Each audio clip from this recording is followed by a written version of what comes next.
How's it going, everyone? TheOdie here, and we are back with another text-based horror game on GameShed. Yep, I said I enjoyed it, and I said that I would play it again, so here we are, Schism. As far as I know, it's a creepy and more atmospheric game rather than kind of like the other one. But this time, we go inside the house.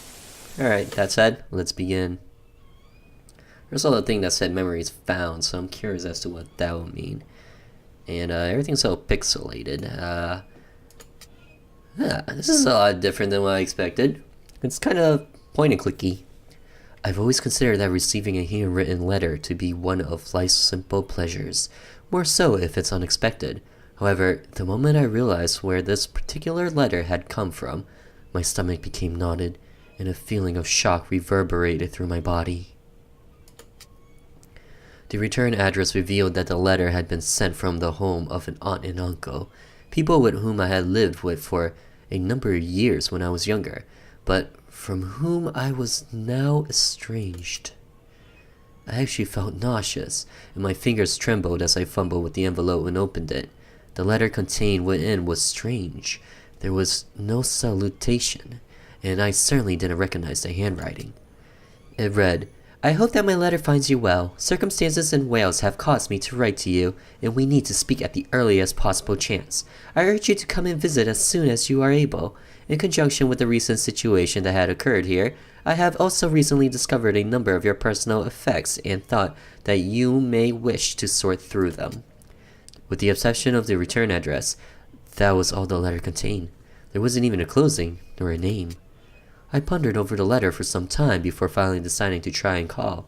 The telephone number was one of those particular pieces of information that are etched onto my memory. Though, when I attempted to call, it wouldn't connect. I tried again and again, convinced that I was indeed trying the correct number, but I simply couldn't get through. I would have been the first to admit, however, that I was relieved that when the call wouldn't connect. There was no escaping it, though. I would have to travel to Wales. There was no sense in putting it off, and so I went to pack a few belongings. It was early in the day, and I was sure I could make it there before the evening. Cool. Yeah, this is very interesting. Well, I wonder if there's gonna be like things I'll have to click within a certain time frames before I'm screwed, aka the 10 memories. Train journeys were also something which would provide me with simple pleasure, giving plenty of time for reflection and daydreaming, though on this particular trip my thoughts were deeply troubled. I began to ruminate on my time in Wales and the events leading up to it. My father had been an angry man, and while my parents were going through a rather bitter divorce, Mother decided that it would be best if I went and lived with relatives in Wales. On the front of it, the nation seemed quite ideal. However, the times I had spent living with my aunt and uncle in Wales were not very happy ones. It seems as though that I had been sent to live with a couple who had their own personal demons. In fact, remaining with my mother in England would have been the lesser of two evils. My aunt and her family were so reserved when it came to personal issues. It's impossible to know from where their troubles may have stemmed. The issues plaguing the family surfaced in extremely unpleasant ways. My uncle was a very sober man, although I'm speaking purely figuratively. He, like my aunt, was in the habit of drinking to ignore his problems. He seemed to get little pleasure from life and buried himself within his work, the irony being that he was a solicitor and working to solve other people's issues, but either unwilling or unable to resolve his own. This attitude contributed to the bad times I experienced, as he had the power to intervene, but never did. Instead, he would just head to the local pub. My aunt had a number of exceedingly contrasting traits, partly fueled by alcohol, and also, I've become to believe, madness. On the one hand, she could be incredibly kind, willing to go to extraordinarily lengths to help and please, yet she could also be the most spiteful and vindictive person you ever met. Dang, this train is too loud. She would be incredibly friendly and sociable one moment, but the most minor slight, either intentional, unintended, or unimagined, would see her unleash a fury the like of which you may never seen, meaning that she's destroyed dozens upon dozens of friendships, increasingly isolating herself and my uncle from the close-knit community in which they lived. Even the kind things she did eventually became tainted. Bizarrely, she became bitter and angry regarding the good or kind things she had done. I began to believe that she'd never done anything out of genuine altruism. Oh, that she'd never done anything kind out of... Okay, gotcha. But rather for some other motive. They had one son with whom I was very close during my time there, though even we had slowly drifted apart once I moved away. Time ends all pain and issues and problems, right? Being winter, it was already dark by the time I arrived, only moonlight illuminating the house as I was walking up the long gravel driveway leading up to the house. I had many things swirling around in my mind, not least the thought, why had I even bothered to turn up? I didn't have an answer. I would have quite easily stayed at home and put this out of my mind, though here I was, subjecting myself to exceedingly painful memories. As I approached the house, the silence and darkness was disquieting. The house was exactly as I remembered it. The fact that the house was dark struck me as unusual. It wasn't particularly late, and besides, I'd done as instructed and arrived as soon as possible. I wasn't sure whether to try the front door or see anyone was at the rear of the house. Just do things like you were a kid. Were you a back house door kind of guy? Ooh, there's a map. Why is this thing so... Oh. That clock. I can even hear it from here. I always found the sound of it to be very ominous. When things were very quiet, you could hear it from almost anywhere in the house. I'm surprised to hear it ticking now. My uncle stopped winding it as it kept either stopping or chiming at the same time every evening. I decided to try the front door, and it was strange, but even the smell of the porch was the same as I remembered. The musty odors transporting me back through time. I reached out tentatively and grasped the door knocker, rapping on the door 3 times. The noise echoed slightly in the porch. I waited nervously for what felt like a lifetime, but there was no response. I tried again, and waited, but still, nothing. After a few moments, I looked up to the door frame. Just occasionally, a key would be left up. Here, I reached up and felt around, finger searching. There it was, the key. I picked it up and brought it down to my face so that I could look at it. It was very dusty, and the familiarity of it struck me like a thunderbolt. I wiped the dust away and then used the key to open the door. The key slid in and turned easily, despite my trembling fingers, and I opened the door and stepped inside. Because there's no answer because everyone's dead. Look, there's a cross here. There seems to be a cup. They have a very, very tidy house. Very plain and boring for someone who's lived there for many, many years. But hey, maybe that's just who they are. Oh man, this is a lot of text. I had a terrifying experience here one evening. Both my aunt and uncle were at the pub while I was home by myself when I heard a peculiar rattling coming from downstairs. At first, I thought it was my aunt and uncle struggling to open the front door, so I got out of bed and made my way downstairs. I checked the front door, but no one was there. I heard a rattle once more, coming from the dining room. It had stopped by the time I entered the room. But as I stood there, glass cabinets all began to tremble. Terrified, I fled back upstairs and hid beneath my bed covers until morning.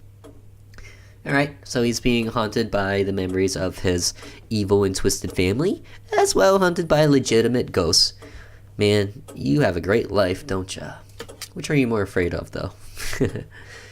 It must have been 15 years since I was lost here, yet it couldn't change in the slightest. The texture, sounds, and smells bringing memories floating back.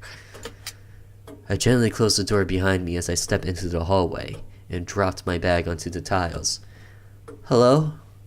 I called out consciously, but there was no reply. I wasn't late in the evening, but I was beginning to wonder if they were in bed. I reached out with my right hand and felt around for the light switch. I flipped the switch, but nothing happened.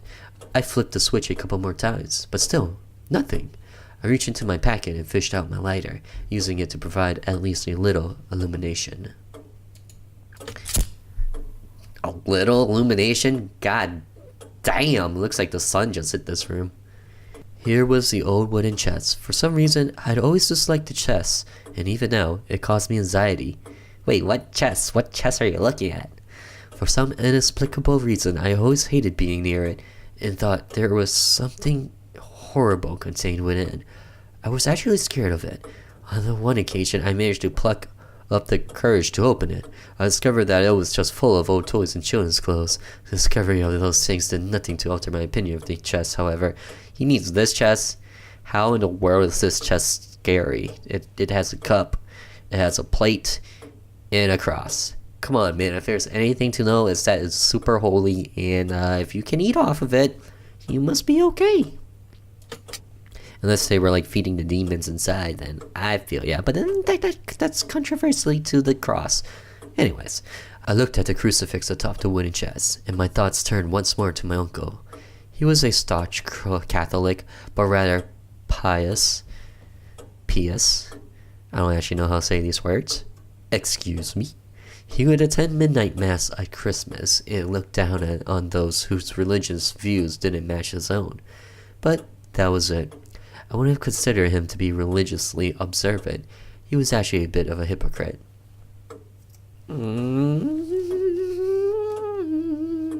Nothing's worse than the Catholic evil dude. Wait, damn, he's a hardcore sinner. Drinking all the time, getting drunk, and then being so super religious.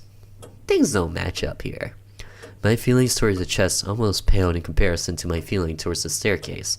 It didn't matter what time of day it was, but whenever I walked up the stairs, although in reality I nearly always ran, I had the dreadful feeling of being watched by some unseen presence in the hallway.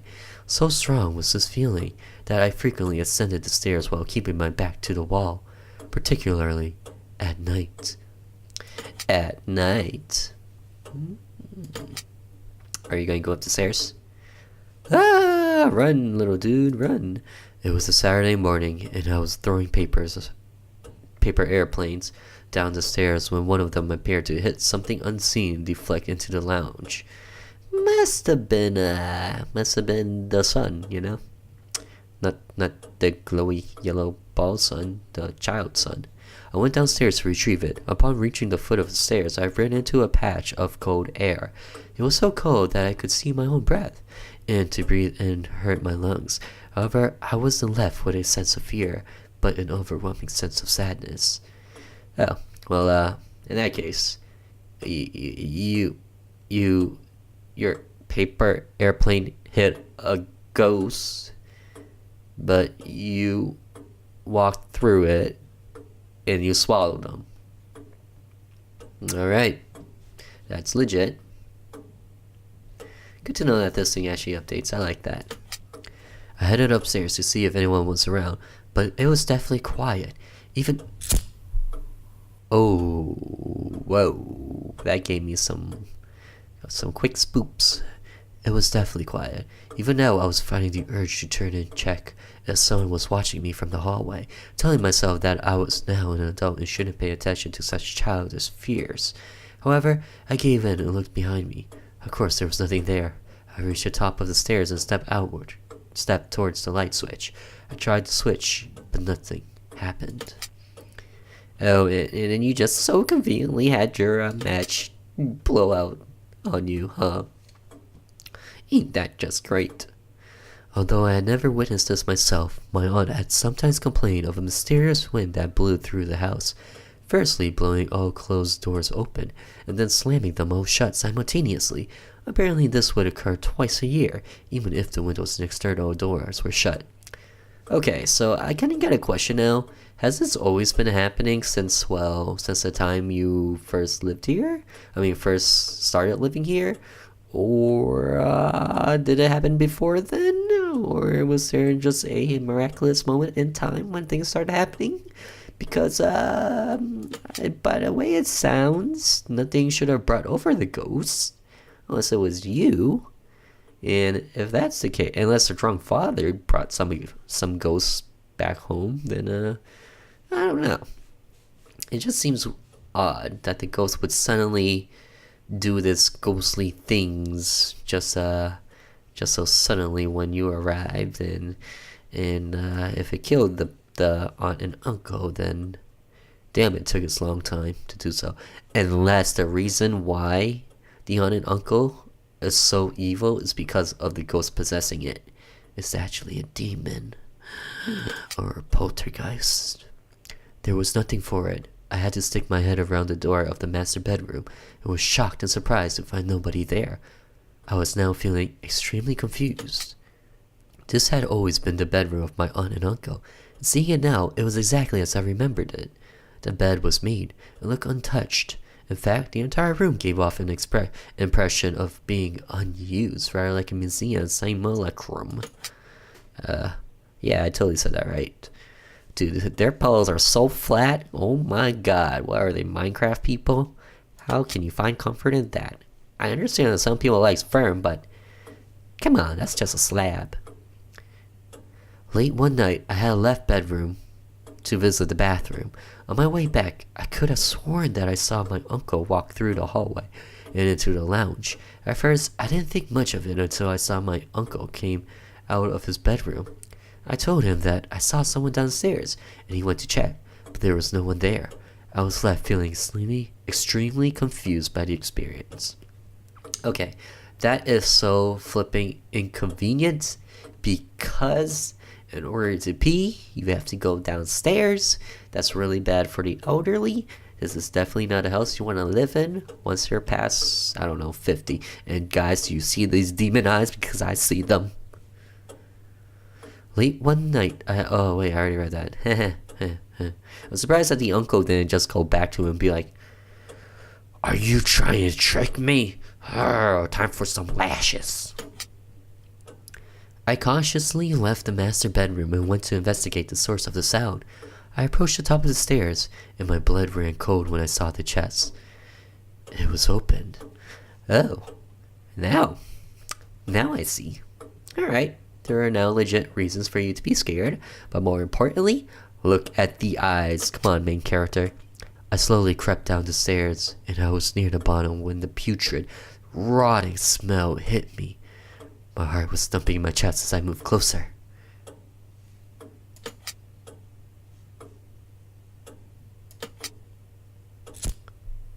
That was convenient, wasn't it? This guy's so unobservant sometimes. Upon returning home from school one day, and there was a slight smell of burning in the hallway. I ran through the house, and the smell became stronger as I reached the kitchen. I noticed the back door was open, and that the smell was coming from outside. I went outside to find my aunt in the rear garden, burning some items. It turns out that my mother and father had sent me some Christmas gifts, and my aunt decided to burn them. I never had an explanation from her as to why she did it. Yeah, that's weird. I would have been really pissed and called my mom and be like, "Mom, I want to live with you again. Auntie burnt the gifts." The smell was thick and overpowering, and I had to cover my face and nose with my sleeve. I peered into the chest, but all that were there were the toys and clothes I remember seeing when I looked into it for the first time, all those years ago. I brought the light closer so that I could have a better look. They appeared to belong to a young boy, most probably belonging to my cousin when he had been a child, I thought. Okay.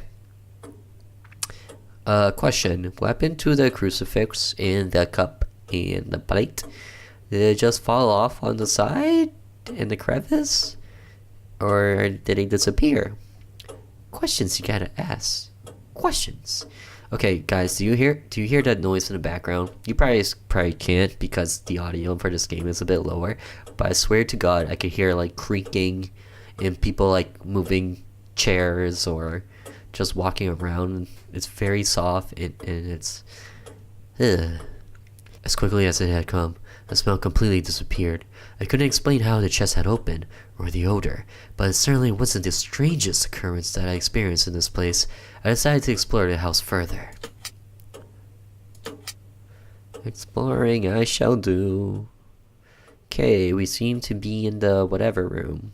Gotcha. Doesn't seem to be a pink thing. No memories around. Alright. No spooks through the windows. Alright. Okay, clearly these guys had moved because there's absolutely nothing in this house. This was the playroom. Occasionally over the years it had been home to an old table or armchair, but unusually, and like it was now, it was bare of furniture. One of the cupboards housed all of the toys and games, while all the others contained the various knickknacks and detritus that you tend to accumulate over the years. But where is it all now? My aunt disapproved of many of my friends and would often find reason to disallow those few she apparently did like to visit. As a result, I spent much of my time in here, alone or out in the garden. Why don't you just make their son your best friend? Unless he's weird, then I completely understand you. Hey, Spooby Eyes. I see you. You're looking at me. Alright, don't mind me. I'm just gonna read some text. The cats which we had were often wary of the reception area that was just off in the kitchen. I had spotted them on more than one occasion just sitting there, staring intently towards the ceiling of the reception, and it was incredibly difficult to distract them. I would watch the ceiling too, trying to see what they saw, but I could never see anything of interest. Maybe they saw a ghost. The one that you inhaled. I was still amazed at how familiar it all was. More than 15 years since I was last here, and it hadn't changed in the slightest. I brought back some bad memories. My aunt would usually be sat in the reception area to the right of the kitchen when I returned home from school, and just like every other single day, she would have been drinking gin heavily. I had no idea at what time of the day she would start drinking, but she would be drunk and angry by the time I got home. What exactly is this? I thought it was bread for a second. That's weird. When I first moved here, my aunt and uncle had a pet, a black Labrador called Lucy. Alright, so they had cats and a dog. Cool. I always remembered that the dog hated this kitchen and would refuse to stay in here at night. Likewise, the cats which they acquired a few years later would also sometimes act strangely, looking up towards the ceiling and hissing at something unseen by myself. I know that the area which now has the armchair used to be a study a long time ago. What does having a study have to do with cats looking at ceilings and was that me making a squeaky noise? Because, ooh-wee, I sure do hope so. The noise came from the playroom. What on earth is going on? That cupboard is open. And, oh, it is open. I guess you are quite observant. I approached the cupboard to see what it was, and it turns out to be a small box. Inside, there's a beautiful pocket watch. I pick it up, hold it to my ear, and to my surprise, it's still ticking. I turn over in my hand and notice on an inscription engraved on the back. It reads, Simon, on your 18th birthday. I have absolutely no idea who Simon could be. I've never heard my aunt or uncle mention anyone called by that name, and why would the watch be here? Imagine if the aunt and uncle had a quote-unquote imaginary friend, or in this case, imaginary son, and he was Simon. No way, they got an elevator? God damn! They be ballin'. The bell system would sometimes ring all by itself, as if the call buttons in rooms they were currently unoccupied were being pressed. Oh, it's the thing that raises food up to the upstairs room. Gotcha. Eventually, an electrician was called in to find the cause of the problem, but none were found. The mysterious ringing would so occur, and, of course, when it did, I would get the blame, even though it was usually clear that I couldn't have been in the respective room at the time. That startled me. It's the bell system situated above the door leading to the kitchen. Many, many years ago, when the house would have had servants, they could be called to a room in the house using a push button that are in some of the rooms. It looks like someone is in the second bedroom. That used to be my bedroom, and before that, there was a room belonging to my cousin. Did your cousin maybe die? No, then you would know who Simon is. Interesting. Well, there seems to be a ghost in their room. Is this the room? I can't tell. I don't know why it says first floor, second floor. I don't know what that's supposed to mean. Like, how are you supposed to read it properly? There's no one here, and the fact doesn't surprise me in the slightest. Is this the bathroom? Because this looks like a sink thing, but I don't see toilets. It doesn't feel good to be back in this room. It's full of bad memories, like everything else. Even though it's now devoid of furniture, I would usually end up in here while trying to escape my aunt's drunken tirades. Not that it would help. She just followed me around ranting. She could always work herself into the most incomprehensible rage over seemingly nothing, and was capable of going for hours long after I'd given up. Eventually, I would feel nothing. No sadness, no anger, just complete indifference. I suppose that it was my way of coping. I looked around and noticed that by the sink, the wallpaper has started to come away over in the corner. Underneath the wallpaper, there is a much older wallpaper featuring motifs of trains. On it appears to be a child's drawing, a drawing of a family. It appears to be of 4 people, a young boy, a baby, and a mother and father. They've been named me, Thomas, Mum, and Dad. I'm beginning to shake and tremble. I think they had another child. I'm guessing that's Simon, but I need proof. What the hell happened? Did you not... What? So they had Simon throughout the time that you lived there? How does that make sense? Oh, I forgot to look for the purple. I don't think there were any. I think that noise came from here, and the wardrobe door is open. It's my aunt's wardrobe. My uncle was on the right. Like he shot, a memory hit me. I remember once we were returned home one night that we couldn't find Lucy. We searched the house for ages before finally finding her cowering in my aunt's wardrobe. She'd even peed in there, and was trembling when we found her. It took some time before we could coax her out using biscuits. Something that troubled me, but wasn't up for discussing by either my aunt or uncle, was the fact that the door had been closed behind her. I mentioned this unusual fact, but I was ignored. Fact that the door had been closed behind her? Oh, because it's a thingy, and then she can only open it, but she can't close it. Alright, that makes sense. As I look, I see there's something in the bottom of the wardrobe. An old dusty shoebox.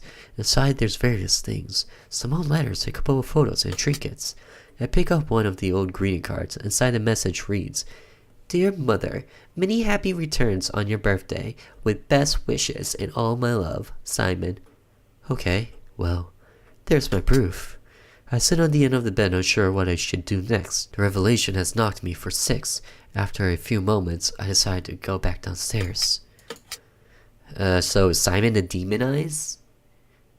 I don't quite understand. When I was in my teens, I suffered quite a serious leg injury that saw my right leg being put into a full-length cast for 6 months. Once when I was sitting in the kitchen and had my crutches resting against the table, my aunt entered the kitchen and picked up my crutches and began to taunt me. What? Who does that? Cajoling me into trying to retrieve them. That's a weird word, cajoling. I got up and hobbled towards her, and she had just laughed and laughed, skipped around the kitchen and eventually outside. While this was happening, my uncle arrived home, a little earlier than he normally would. He saw what was happening, but didn't say a word. He didn't even question my aunt, and was holding the crutches. Okay, this is for certainly a really, really weird family. Legit. Who even brought you to the hospital to get a cast and crutches and whatnot? I head back to the kitchen and search the cupboards looking for a glass. I'm not surprised to find that the cupboards are laid out exactly as I remember them. I go over by the sink and fill the glass with water. A strange memory suddenly comes back to me before I even taste the water. I remember that the water here was the best I ever tasted. Okay, do you usually have tainted water? I remember that the water here was the best I ever tasted. A strange memory to hang on to, perhaps. My uncle told me that it was because the water came from the nearby mountain, which filtered it. Naturally, it was stored and delivered to the nearby homes without having anything added to it. The mountain was visible from the kitchen window during the day, although it was far too dark to see anything now. Jesus, he's just going through memory lane. I thought you were looking for Mr. Simon, aka over here. Ooh, there's another set of eyes right there. I don't think it's Simon anymore. I think it's the aunt and uncle. I quickly turned to see the source of the noise. It seemed to come from the reception area. It wasn't always a reception area. It used to be a study. I believe my uncle's father used to use it at one time. I'm not sure when it was renovated, but it must have been a long time ago. I peer into the gloom for a while before I spot something. That seat. It's open. I never knew there was anything beneath it. I had always assumed it was just brick, or something solid at any least. Suspicious. I like how he's able to notice all of this, but he doesn't notice these. Dude, you're crazy. Alright, let's get spooked. It appears to be an old fireplace. Well, that makes sense. It makes sense that this bit of wall used to be a fireplace, but it never occurred to me. I imagine it was used like a seat warmer. Back in the old days, before there were heated seats, we had a fireplace stored underneath. Did that rhyme? That sounded pretty neat. I'm still rhyming. I peer inside and spot something in the dust and old ash. It looks like a piece of paper. I fish it out and wipe the dust and ash off and take a closer look. It's actually an old photograph, and it's of this house. It's a very old picture, and it shows a railway running along the other side of the road with a signal box standing nearby. I'm confused by this. I don't understand why this photo would have been burnt. I never knew there was an old railroad line so nearby. I was clearly meant to find this, but I'm not sure what it means. It will be getting light soon. I should be able to find this place as it sits just across the road, though it's too dark to go and explore it now. I'm not sure where that came from. Possibly it came from upstairs. Upstairs we go! Hello, spooky eyes. I see you. Auntie, maybe uncle, or Simon, or the son whose name we still do not know. I entered the hallway cautiously, my heart beating rapidly in my chest as I creep forward. You guys think that we're being haunted by the ghosts who died on the railroads? Maybe Simon died on the railroad, like playing around there, and then gets hit by a train, and then became evil, and now he's haunting us? I don't know. There's that sound again. I think that came from the lounge, and not from upstairs. Alright, then let's head over to the lounge. Oh, look, spooky eyes. They're everywhere we go. Where are these? Where are these little dots up here? I was gonna say that they're sprinklers, but what house has sprinklers? On one of the rare occasions, my cousin had some friends stay the night. Something strange occurred in the early hours. I was upstairs asleep and was awoken by a huge commotion. I ran downstairs, as did my aunt and uncle. One of my cousin's friends had been having an unpleasant dream and awoke to feel the crucifix he wore around his neck burning his flesh. He'd ripped it off and thrown it across the room. On his chest was a raised red welt in the shape of a cross. Well, that's awkward. By the sounds of it, a demon possessed him, and the cross was burning him. That's my interpretation of it. Okay. Spooky whispers. My blood runs cold when I hear the voice. It sounded like the voice said, "I told you I'd do it." My heart is pounding in my chest as I step forward into the lounge and look around. At first, I don't see anything, but I catch the odor of something burning. Automatically, I look towards the fireplace. I can't tell. It's too pixely. It kind of looks like a dumbbell. I can't see anything yet, and so I move closer and peer down the fireplace. It appears there's a half-burnt newspaper in there. It's badly damaged, but I can make out one of the articles in the front. There's a local paper in the article regarding a missing person called Simon, and they have the same surname as my aunt and uncle.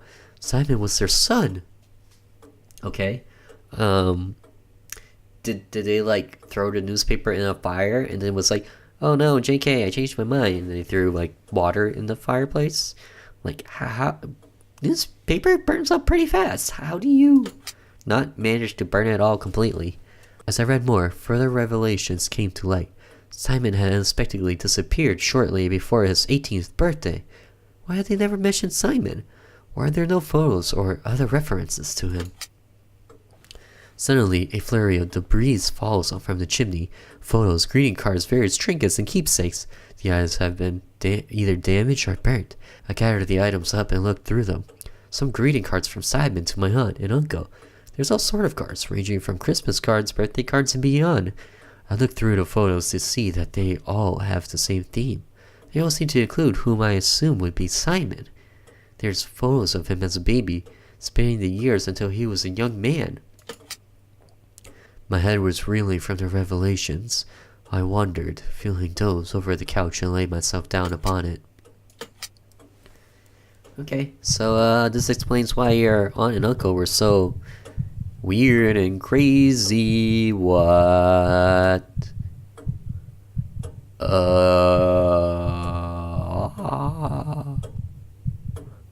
What is happening right now? Did I decide to skedaddle? Simon?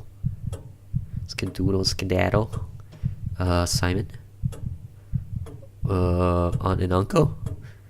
I'm getting trippy. Hey, look, it's a person. There's a door. Am I walking through memory lane? Am I walking through me at this moment? What is this about? Okay. He apparently went crazy. Well then. The heck is this? I wake up with a start. I was beginning to turn light outside as I clambered off the couch and looked around. I stared out through the window thoughtfully, the memory of the night before and of my disturbing dreams resonating through my mind. Okay, that was his dreams. I gotcha. So my aunt and uncle had another son, Simon, and something had happened to him. I didn't want to believe it, but I was beginning to think that my uncle had something to do with his death. What I didn't know was why. I needed to check something out. Maybe the uncle was playing with the son out in the back by the railroad, and he accidentally pushed the kid accidentally into the train. He got ran over, and things got awkward. Well, I guess he wasn't a kid. He was 17 at the time, turning 18. So I don't know. Unless he purposely wanted to kill him, then that's another story. I don't think so, though. It was extremely foggy and windy this morning. It was also incredibly cold. I passed by this lane more times than I could possibly count, but I never knew that there was an old train line here. I climbed over the fence, and as I kicked through the underground, it reveals the clues. A rotting sleeper, a piece of track, an unknown piece of rusted metal. They all hark at this locomotive pass. I'm still going with the father accidentally killed the son. And that's why he doesn't do a thing to prevent his wife from doing the crazy that she does. I stumbled around in the fog, searching for something. I didn't know what I was looking for, but I was sure I'd know when I saw it. Eventually, I discovered what appeared to be the foundations of the old signal box, when the remains were something else that was clearly man-made, but clearly not part of the original structure. It was a pile of stones. That oddly looks like a face. I don't know about you, but I see an eye here, a nose, and an ear, and 2 cheekbones. Something told me that I found what I was looking for. I fell to my knees and furiously began to pull off the stones and throw them aside. It took an age. And it was exhausting. My clothes were tearing, my hands were becoming bloodied, but tearful. And fervently, I continued. I had to continue. Wait, your hands became bloodied? How do you mess up picking up rocks? Come on. I don't know how long it took, but eventually I found what I was looking for. I'd known and dreaded it. It was a human skull remains. It must have been Simon. Hey Simon, this is awkward. Found your dead body. Oh, am I just going home now? Alright, skedoodle skedaddle. Upon finding the gruesome discovery, I had wept heavily, not just for Simon but myself, and even my aunt and uncle, for reasons I don't fully understand. Why, and how Simon ended up in his shallow grave, I don't know. I ran to the local police station and explained my suspicions, and also where I fitted into it all, though I omitted the more unusual elements. Apparently the case had been closed, and Simon had been labeled as missing, presumed to have run away. The officer that spoke to remembered Simon in the original case. He told me that Simon was thought to be homosexual, and that increasing tensions at home had led him to run away. While that could possibly explain part of the story, I knew that my uncle was responsible for Simon's death. I was in shock to think that I had lived with someone who was capable of murder. Oh. Yeah, right. Well, I didn't expect that, but being as religious as you are... Yeah. The police said they would investigate, and I'm sure that they'll get to the bottom of it. The officer I spoke to took my details and promised that he would let me know the outcome. Despite the morbid and upsetting events, I actually felt quite lifted by the experience. The whole strange episode of the past 24 hours had been quite cathartic. While as I lived here, I was indeed treated very badly. I realized that it wasn't anything to do with me. I was just a lightning rod for negativity that were always there. I felt I could finally put my troubled past behind me. Is that it? It was several weeks later when I received a letter through the post sent from the police officer with whom I had spoken to regarding my unusual experience. The letter itself was rather short, but he had included a newspaper cutting. The article talked about the finding of Simon and mentioned that he'd met a brutal end, most probably at the hands of his own father. The article continued to say that Simon's mother and father had both succumbed to alcohol-related illnesses quite some time ago, and that Simon had been interred in a local cemetery. I felt a mixture of emotions, including relief. I was glad that despite his short and tragic life, Simon was now at rest, and so was I. It didn't matter what poor treatment I had suffered. What mattered was that I had now carved out my own life. If I remained bitter and angry about the past, I might as well still be living it. Instead, I was moving forward, master of my own destiny. And it's done! Alright, who sent you the letter? Huh? I think it was the other son, the ones that he grew up with, sent him the letter. Because maybe he found out and was like, you gotta find this out too. But I can't go back. It's too painful. Here you go though. I don't think the parents would actually send it because, unless they were like super mega ultra duper guilty. Hey, I found a 10 out of 10. Look at me, I'm the best. Alright guys, did you guys enjoy Schism? Overall, it wasn't really spooky at all. It wasn't really all that atmospheric either. I find it to be very, very straightforward, and we're kind of just living the story of some dude that was just unfortunate, you know? No real legitimate horror. I was never in real danger. I do believe that there was a ghost in my past, and that ghost was Simon. But, I don't know. What's your interpretation? I think it was Simon. I think that those eyes were indeed the parents, and maybe the parents died, the aunt and uncle, I mean. Maybe they died, and,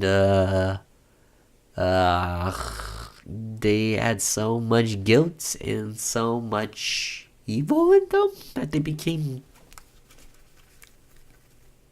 poltergeists? I don't know. It's odd. Well, let me know what you guys think about Schism, whether you enjoyed it or not. And if you enjoyed this video in general, then do please consider hitting that like button. Share it to a friend or two, and if you haven't already, consider subscribing. Alright, I'll see you guys in the next video. Till then, ciao!